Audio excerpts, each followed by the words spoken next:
This review has been made possible by Lexus of Naperville. Lexus of Naperville has the Lexus for you, whether it be new or used. Lexus of Naperville is located at 2480 Aurora Avenue in Naperville, Illinois, or you can visit their website at www.lexusofnaperville.com.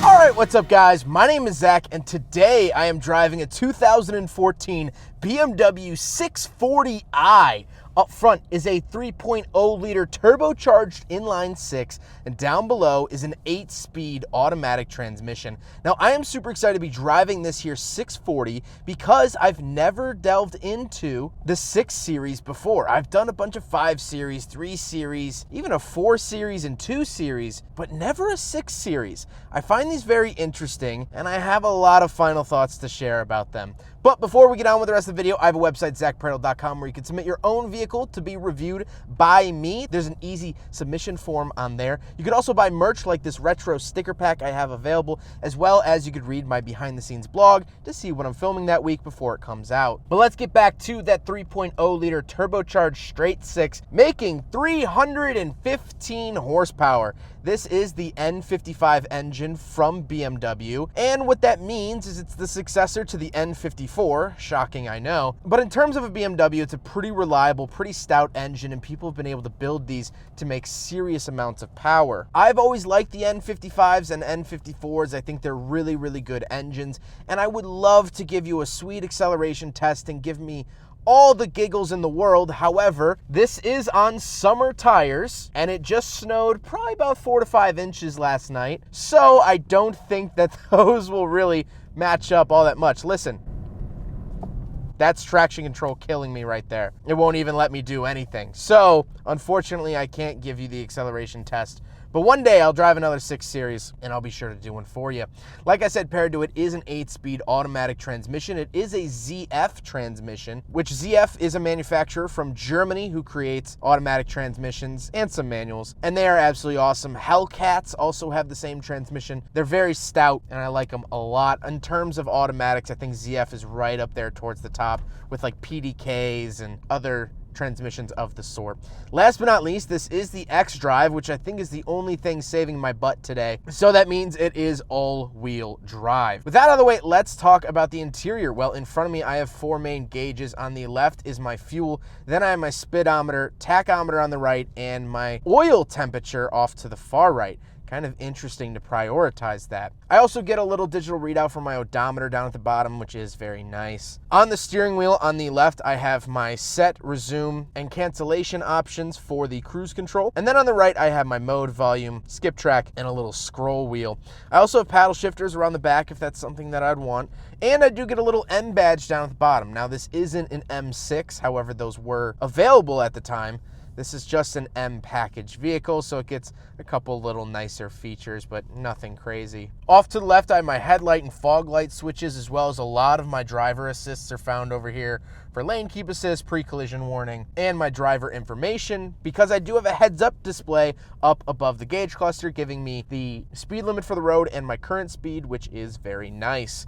Moving on to the door, I have my power mirrors and power windows, and that's it. I only get 2 power windows because, well, this is a coupe. Moving into the center, I do have the iDrive system from BMW, and I don't really like this system. It seems to be kind of glitchy once they start to get older. The iDrive system isn't super easy to use. However, it does have a control knob that is easy to use. We'll talk about that in a second. But overall, I'm not a fan of this system. It's fine. It does the job. But like other parts of this car, I worry about it as time goes on. This car is still under 10 years old at the moment, so I don't know how much longer this system has to last in its functioning form. One thing I do like about the system, I will say, is the fact that I do get some decent onboard diagnostics info, so you can see, make sure the car's doing all right, making sure the oil is full while driving. That is really, really nice. Down below that, I have my climate control vents, my hazard switch and central locking button, and off to the left, I have my start stop, along with the automatic start stop on and off switch, so you can turn off that feature where it will actually shut off at stoplights to conserve fuel. You can actually shut that off, which is fantastic. Down below, I have my radio volume knob as well as my favorites. One thing I love is that BMW allows you to make these favorites be whatever you want. So you could set 3 to be directions to your grandma's house. You could set 4 in other BMWs with Apple CarPlay. You could set that to bring you to the Apple CarPlay menu. Whatever it is, you can really customize these buttons, and I really appreciate BMW doing that. Then we have the climate controls. Nothing terribly crazy here besides the auto and dual zone is very nice, as well as we do have heated seats, which I'm pleasantly enjoying, as well as ventilated seats, which is fantastic as well. Then we do have cup holders that open down on the center console, so we will do a big friggin' bottle test here in the 640i, and like I assumed, it failed, unfortunately. I expected this, honestly. It doesn't really come as a shock.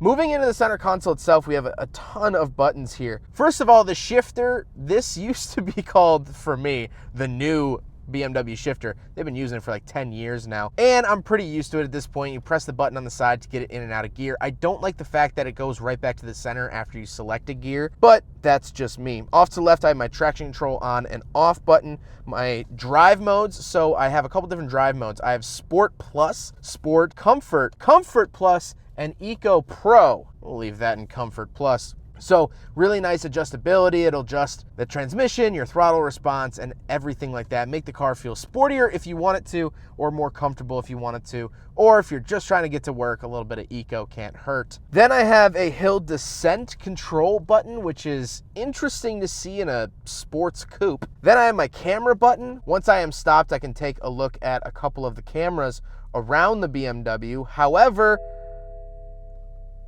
they're not really working for me. I don't know why. So I can't really show you. I'm sorry. Then we have the parking sensors on and off, and we have our power parking brake along with auto holding brake, one of my favorite features in modern cars. It's nice to see that BMW was doing that 8 years ago. Off to the right, this is how I control the center screen. I love this control dial. It has very nice clicks, feels very good, and it's very intuitive when using it. There are a fair amount of buttons, but this is something you get used to. And like I said, the xDrive system, I think you could also get used to that as well. I just enjoy complaining about it and haven't had really good experiences with it, but I'm sure owning it would be a different experience. So I'd highly recommend doing a little bit more of your own research on the xDrive system. Then I do have this openable ashtray, which is kind of weird if I'm honest.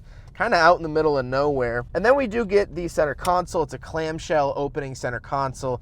Nothing really too crazy there. The seats are nice and comfortable. Like I said, they are heated, they are power, and they are memory. Fantastic. I love the actual driving feel and driving position of the 6 Series. But speaking of seats, we do have back seats. So let's go to a back seat review. I feel that things are gonna start to turn. So I'm in the back of the 2014 640i.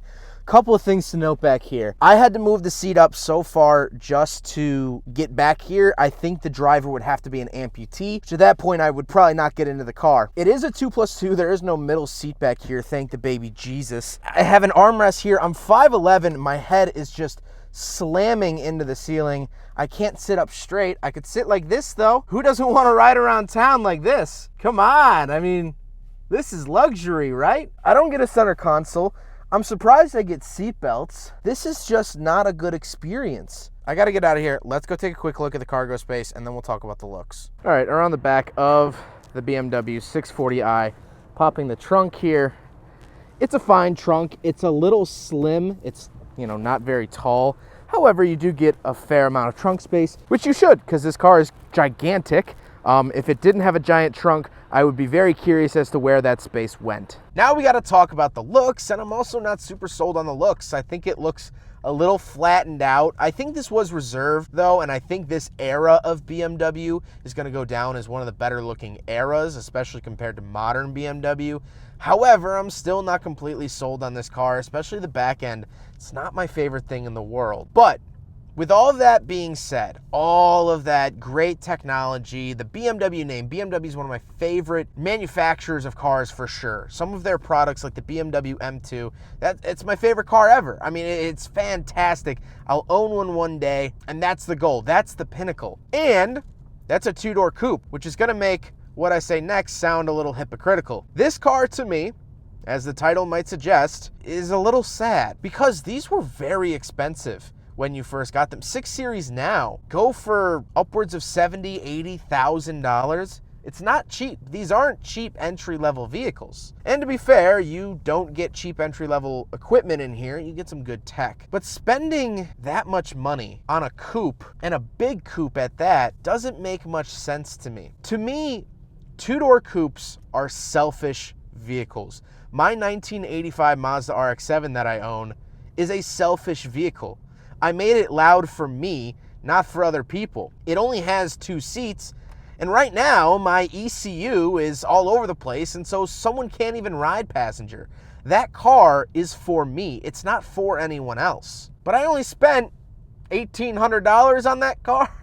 I didn't spend 70 grand. And so I'm genuinely curious, if you own a 6 Series or have owned cars like 6 Series, or if you like cars similar to the 6 Series, these big Grand Tourer coupes, please leave your thoughts in the comments section. I welcome all thoughts and ideas, and I'm genuinely curious why someone would be attracted to this car, besides the fact of, I'm a wealthy person, I don't have a family, I want a cool car. Because BMW makes better coupes. The M3 is a better car. The M2 is a better car. Just the Coupe 2 Series M240 that I drove, that makes sense. It's a little convertible, but this is big. This is a big car. And yet you can't really share it with anyone because really it's a 2-seater.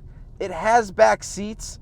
On paper, it will say 4-seater. There are Russian prisons I would rather spend my time in than the backseat of this 640i. And so at the end of the day, people who buy these or bought these new, nevertheless, they just seem kind of lonely. They won't ever pick up 3 of their friends and hit the town because those 2 other friends would never agree to sit in the back. I also want to hop on voiceover because I feel like while I'm editing this video, I didn't articulate my point quite as well as I wanted to. I love cars like the Porsche 911, which are more expensive and only have 2 doors, and the rear seats are also unusable. But the 911 to me gets a pass because it's a lot more fun to drive than this here 640. And if you want to talk supercars like a Lamborghini Huracan, odds are someone buying that car isn't going to use it as their only car. I don't know anyone that has ever bought a Lamborghini as their one car. The 640i is in a weird price range where it most likely is someone's only car, but at the higher end of their budget, if that makes sense. So my issue with the 640i is that it's not practical enough, it's not fun enough, it's not sporty enough, it's not enough in any category. It just seems like something you buy when you have a lot of extra money and want the appearance of sporty, the appearance of luxury. That's my issue with this car. And that's why I still feel that this car is for the rich and the lonely. Well, I hope you guys enjoyed the video. Huge thank you to Lexus of Naperville for letting me take out their 6 Series BMW. They are absolutely awesome. You definitely have to go check them out in Naperville. They are awesome, and their information is found in the description below. But I hope you guys enjoyed the video. Don't forget to rate the video, comment on the video, and subscribe if you really liked it. Take care, guys.